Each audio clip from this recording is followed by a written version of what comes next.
Hi guys, welcome to my YouTube channel.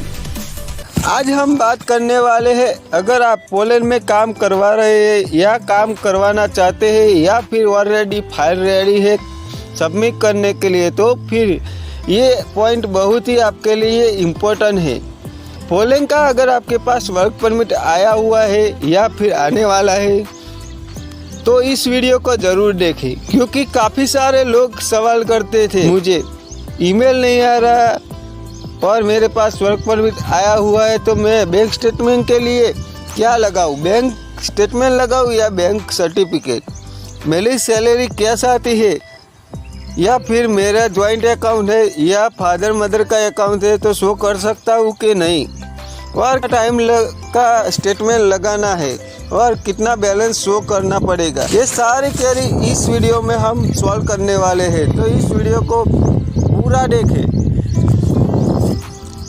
आज हम ऐसी चीज़ के बारे में बताने वाले हैं जो आप पोलैंड में काम करवा रहे हैं या काम करवाना चाहते हैं या फिर फाइल सबमिट करवाने वाले हैं, तो ये पॉइंट बहुत ही आपके लिए इम्पोर्टेंट होने वाला है। अगर आपके पास वर्क परमिट आ गया है जिसमें कोई चीज़ हेडन नहीं है, आपने वर्क परमिट रिसीव किया, उसके बाद सेकंड स्टेप होता है रजिस्ट्रेशन को वैलिडेट करवाना पड़ता है। आप रजिस्ट्रेशन करवाते हैं तो तब आप अपना खुद का ही ईमेल आईडी डालें।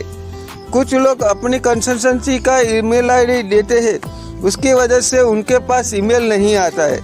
इसके लिए खुद का ईमेल आईडी देना चाहिए। सेकंड स्टेज है वर्क परमिट आने के बाद आप कभी भी कहीं से भी फाइलिंग करवा रहे हैं या कहीं से भी कंसल्टेंसी आप वर्क परमिट मंगवा रहे हैं, तो जब आपका रजिस्ट्रेशन करोगे तब अपना खुद का ही ईमेल आईडी देना चाहिए। आप खुद का ईमेल आईडी नहीं दोगे और कंसल्टेंसी का दोगे तो वो ईमेल आपके पास नहीं आने वाला। और वीज़ा एप्लीकेशन बारकोड वाली होनी चाहिए। ये ईमेल आपको डायरेक्ट ई काउंसिल से ही आता है, ना कि कंसल्टेंसी से आपका ईमेल आता है।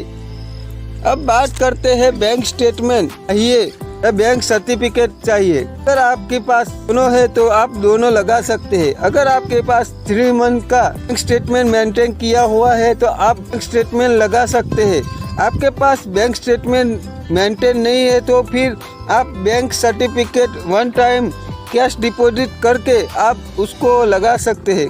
अब बात करते हैं पर्सनल अकाउंट चलेगा, जॉइंट अकाउंट चलेगा या फिर फादर मदर का अकाउंट चलेगा या नहीं, उसमें कौन सा लगाना चाहिए इसके बारे में। अगर आपके पास फादर मदर का अकाउंट है तो चलेगा, बिल्कुल नहीं चलेगा। ठीक है, क्लियर बता देता हूँ कि वो अकाउंट बिल्कुल नहीं चलेगा। अब बात करते हैं जॉइंट अकाउंट, तो आप वन टाइम के लिए आप जस्टिफाई करवा सकते हैं, क्योंकि जॉइंट अकाउंट में सेकंड पर्सन भी ऐड होता है, वो भी आप पैसा यूज़ कर सकता है, इसलिए आप उसको वन टाइम के लिए जस्टिफाई करवाने के लिए आप यूज़ कर सकते हैं।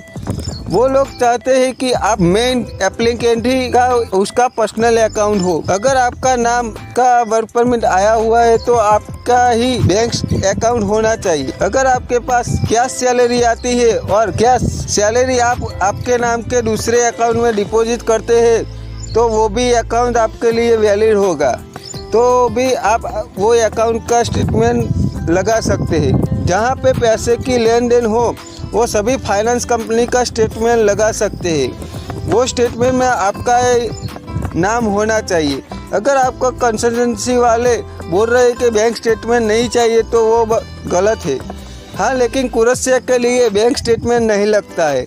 अब बात करते हैं बैंक स्टेटमेंट में कितना टाइम के लिए होना चाहिए।